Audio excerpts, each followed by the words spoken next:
When you picture online shopping, maybe it's just clicking through static pages. But in China, something really dynamic has taken hold. Live commerce. Yeah, it's huge. And what's really striking is how much its explosive growth was kicked off by unexpected global events. Exactly. So today, we're doing a deep dive into this whole live commerce thing in China. The sources we've looked at, they really point to a big shift, not just in how people buy things, but maybe even how they connect online. That's right. It's more than just shopping. Okay, so picture this. Remember those old TV shopping channels? Oh, yeah, QVC and the like. Right. Now, imagine that, but it's live, interactive, right there on your phone, on platforms like Taobao, TikTok, or Douyin over there in Kuaishu. And the key difference is the immediacy, right? Totally. You're watching someone, maybe unboxing something or showing how it works, Mm-hmm. and you can just tap a button right there in the stream and buy it instantly. It's like they've completely reinvented TV shopping for the internet age. The buying part is just woven right in. So our mission today, I guess, is to unpack what really drove this massive boom in China. Yeah, what were the key factors and what different shapes does live commerce take? And maybe the big question, what's its long-term impact going to be? Okay, let's start where it really took off, Yeah. the pandemic. We all remember the lockdowns, obviously.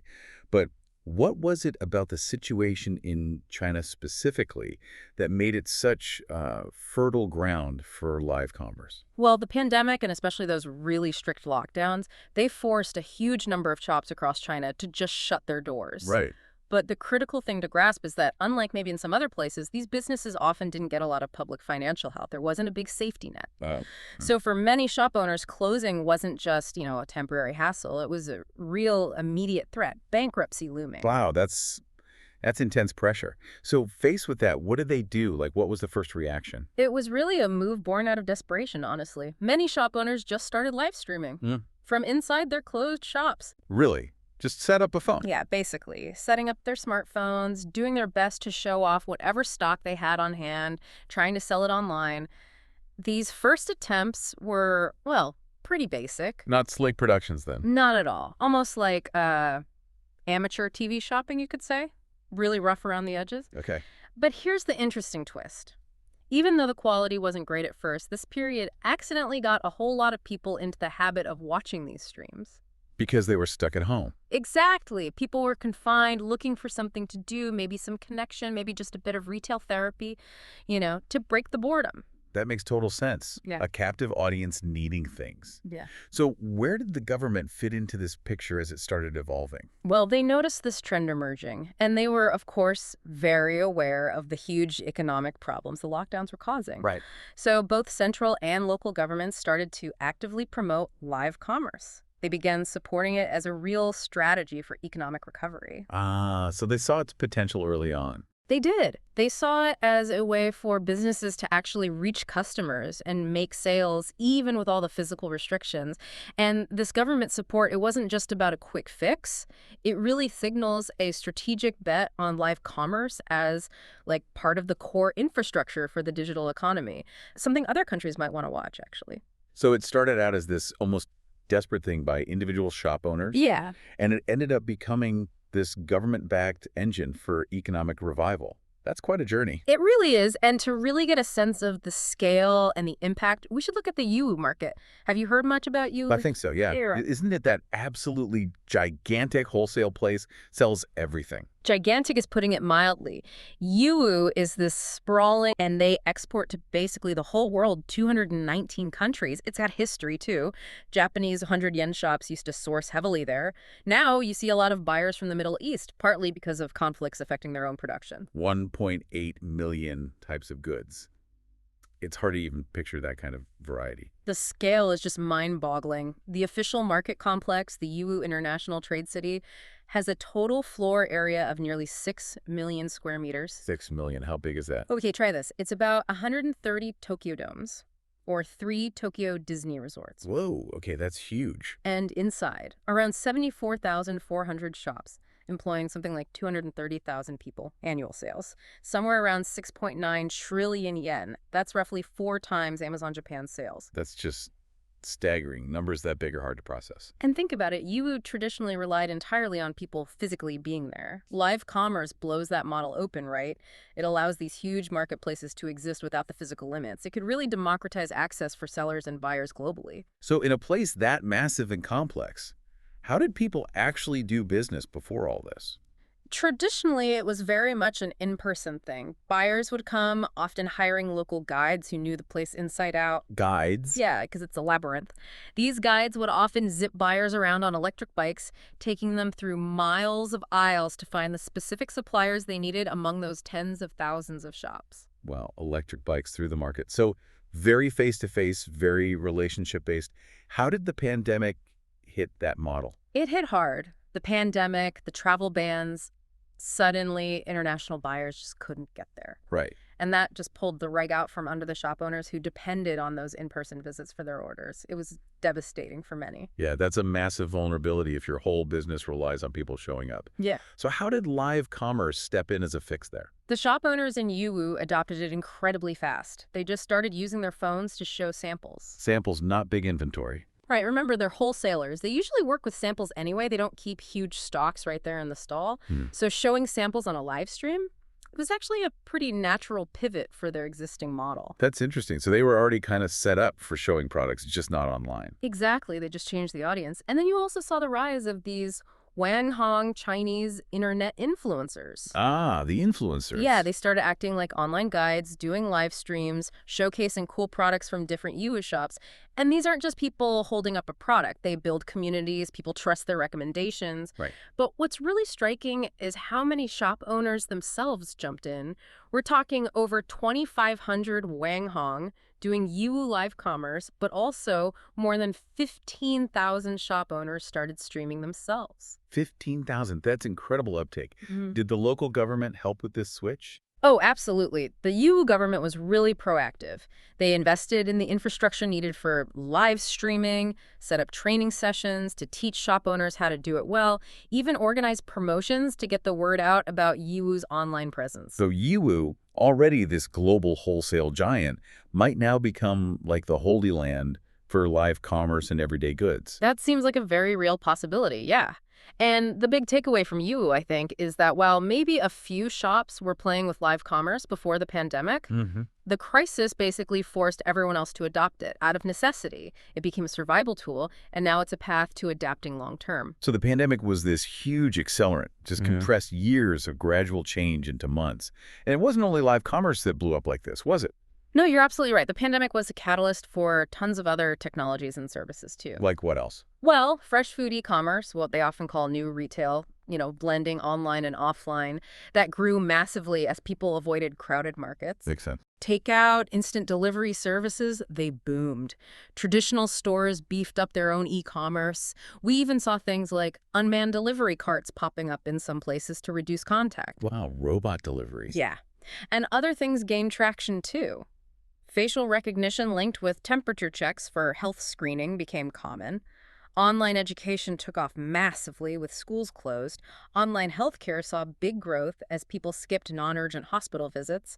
And of course, remote work became standard for millions. So really reshaping daily life across the board. Definitely. And you raised a good point earlier about live streaming maybe going beyond just shopping. Yeah, it feels like the potential is much bigger. It really is. What's quite provocative is the idea that live streaming could actually become a major replacement for traditional TV in many ways. Interesting. How so? Well, think about it. The thinking is that traditional TV might focus more and more on those big appointment viewing things, live sports, major news events, really high-end documentaries, movies, and dramas. They're already shifting heavily to on-demand streaming anyway.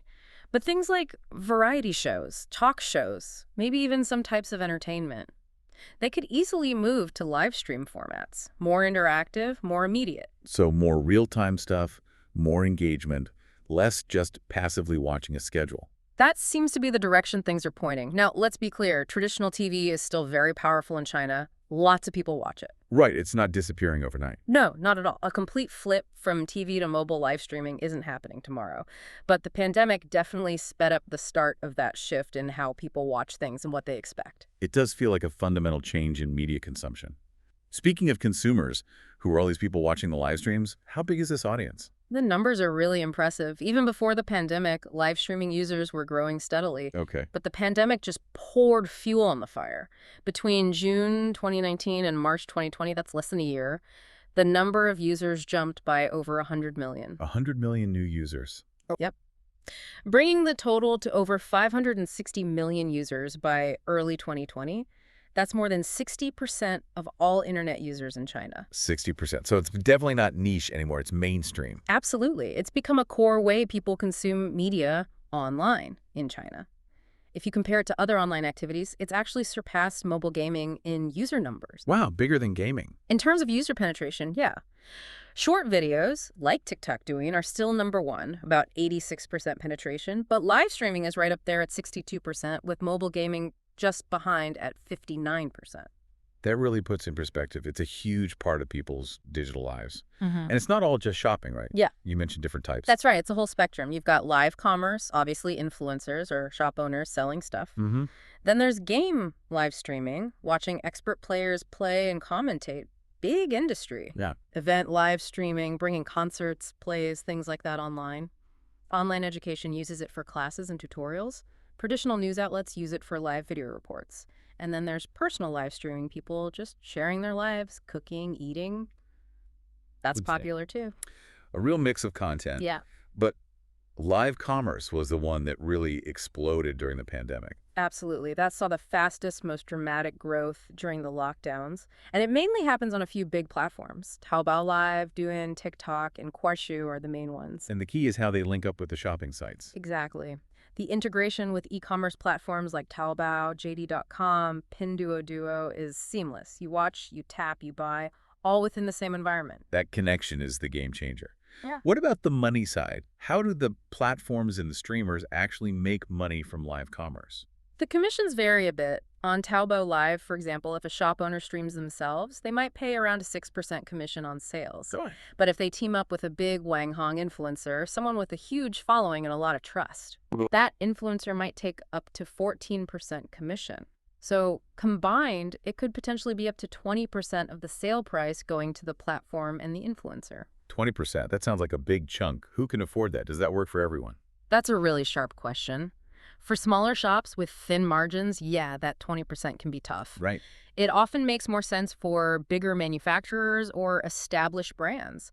For them, 20% might actually be similar to what they'd pay wholesalers traditionally. Plus, they get massive reach, direct customer engagement, and brand building out of it. Okay. So it can replace some traditional costs while adding new benefits. What about the other types of streaming, like gaming or education? How do they make money? It's usually a mix of things for them. Affiliate ads are common. Streamers promote related products, get a cut of sales through their links. Makes sense. Paid subscriptions are another way viewers pay for exclusive content or perks. And then you have virtual gifts. Virtual gifts. Yeah, viewers buy digital items like little animations or icons and send them to the streamer during the stream. It's a way to show support, and the streamer can convert those gifts into actual money. Huh, interesting. So direct sales, subscriptions, ads, and fan support through gifts. Lots of different models developing. Now, we mentioned the government supporting live commerce earlier.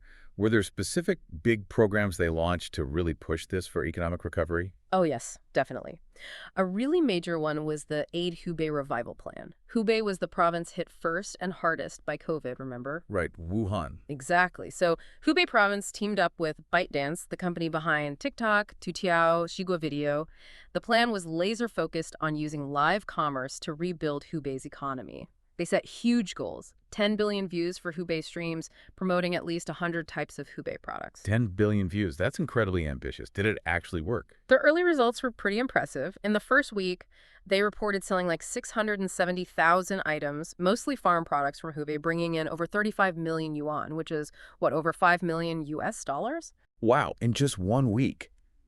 That's significant impact. And it wasn't just Hubei doing this. No, other big players jumped in too. TikTok, even earlier on, ran campaigns like online stores don't close and cloud shopping stroll. These got hundreds of millions of views trying to drive traffic to businesses that were struggling. Cloud shopping stroll. I like that. Yeah. They even did a huge live commerce event with the famous Wang Fujing department store in Beijing. Massive audience, huge sales. So the big tech platforms were really stepping up, seeing this as a lifeline for businesses. Absolutely. And Kuaishou, another huge platform, launched something called the Warm Spring Plan.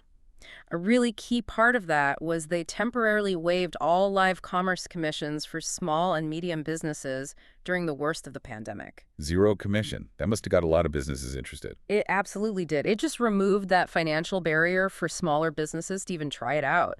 They saw a huge jump in shops starting to use live commerce on their platform. Something like 500,000 new businesses started streaming. 500,000. Wow. Yeah, and daily viewership shot up too. And interestingly, even after they brought back the normal commission fees, a lot of those businesses stuck with it. They'd found it actually worked for them. So these efforts by government and platforms really provided critical support, helping businesses survive, but also find totally new ways to operate. Yeah. And you mentioned rural areas faced specific problems. Yes, rural areas and farmers were hit especially hard. Their usual ways of selling physical wholesale markets, selling to city shops, just got completely cut off by travel restrictions and lockdowns. Right. So you had farmers stuck with tons of fresh produce potentially facing ruin. That's awful. Perfectly good food, nowhere to go. Yeah. How did live commerce help there? This was really innovative. We saw local government officials, mayors, county leaders actually starting to host live commerce streams themselves. Wait, the mayor selling vegetables online? Kind of. They'd go online, often with local farmers right beside them, and directly sell local farm products, handicrafts, whatever their region produced, to people all over the country watching the stream. That's amazing. Talk about direct marketing. It was incredibly effective, and it got attention right at the top. President Xi Jinping actually visited a village called Jinmi in Shaanxi province specifically to see their live commerce work. Wow. It showed the central government saw this as a serious tool for poverty alleviation in rural areas, giving these communities direct access to a national market. So it wasn't just helping city businesses, it was also about creating opportunity in rural, less developed areas. Exactly. The Ministry of Agriculture even partnered with ByteDance on a national plan called Fighting the Epidemic to help farmers, using their platforms to sell agricultural goods from all over China. Kuaishou also ran a campaign called Wanghong New Village Officials, basically training rural officials how to use live commerce effectively to promote their local products. It sounds like this really coordinated push from local mayors to national ministries to big tech platforms, all using live streaming for economic recovery and maybe even social goals, too. Now, changing tack a bit, what about other industries? How did this live streaming boom affect them? Oh, the ripples went far. Take tourism. That industry basically ground to a halt, right? Completely. So Ctrip, the big online travel agency, got creative. They started doing cloud travel live commerce. Cloud travel, what's that? They'd host these live streams showcasing amazing travel packages like hotel and flight bundles to places like Hainan Sanya, which is like China's Hawaii. Great visuals, really engaging hosts, basically trying to sell the dream and get future bookings, even when people couldn't go right then. Huh. Keep the idea of travel alive, plant the seed for later. Did that actually work? Surprisingly well, yeah. Those streams selling trips to Hainan were apparently very successful, generating a lot of sales for future travel packages pretty quickly.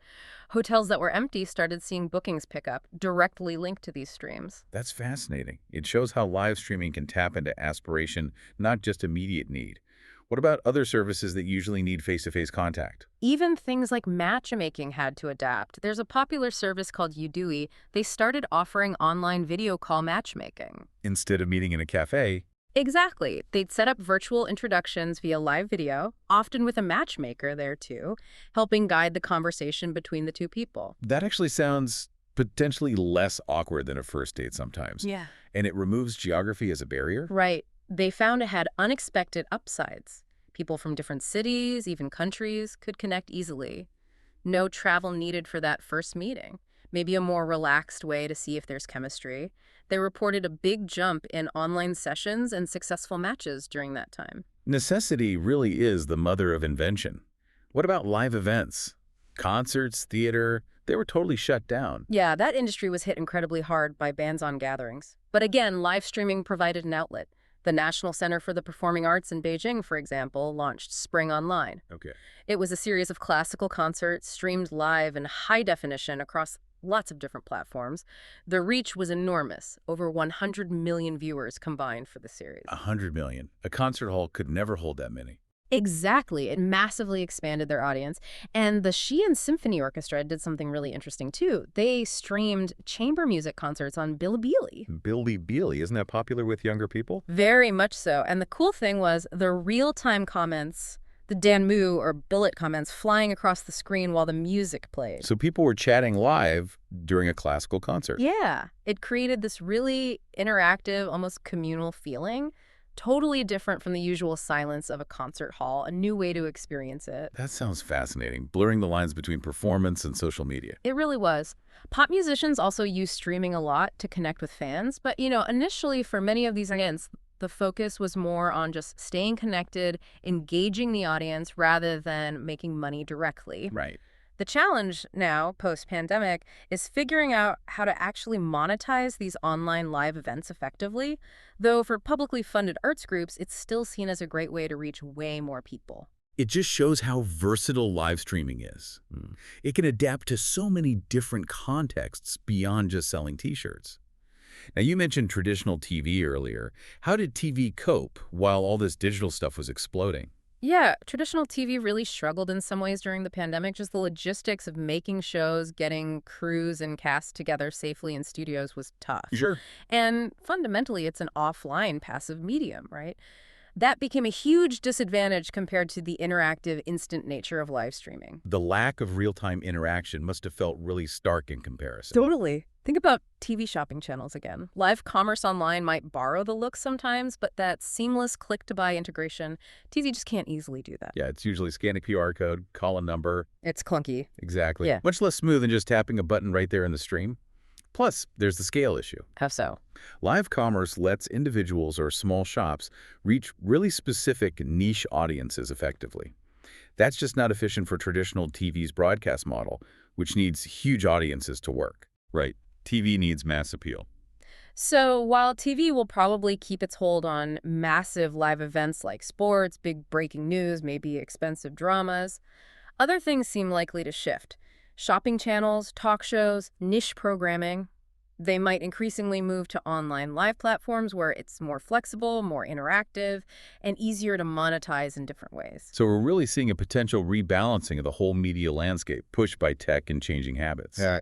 Looking back at all this, what's the big picture takeaway on the rise of live commerce in China, especially tied to the pandemic? I think the main thing is that live commerce started for many as this, desperate measure to survive when stores close. Right. A last resort. But it evolved incredibly quickly into this really vital dynamic tool. It wasn't just about plugging a gap temporarily. It's become a core part of economic recovery and a powerful new way to engage online.